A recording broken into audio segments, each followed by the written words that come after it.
ضغطك دي مش هتخبي غرورك يا نسكافيه. حكمت المحكمة بالأشغال الشقة في الكوبايات البلاستيك الرخيصة وتقلل رغوتك عشان تتعلم التواضع. سيادة القاضي، الأشغال الشقة في الكوبايات البلاستيك دي حتى الرغوة بتاعتي مش هتكفيها.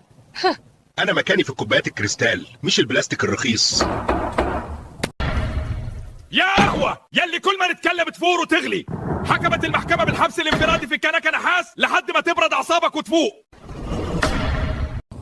استراحة قصيرة ثم نعود لاستكمال الجلسة بعد قليل والنطق بالحكم على باقي المتهمين.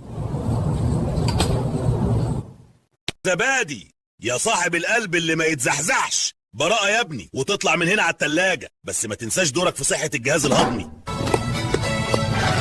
يا قشطة، الدلع ده بيودي في داهية، بس عشان انت اللي بتحلي أي حاجة. براءة مؤقتة مع الإشراف القضائي في كل حلوياتك. رفعت الجلسة. أخيراً. هاي فايف.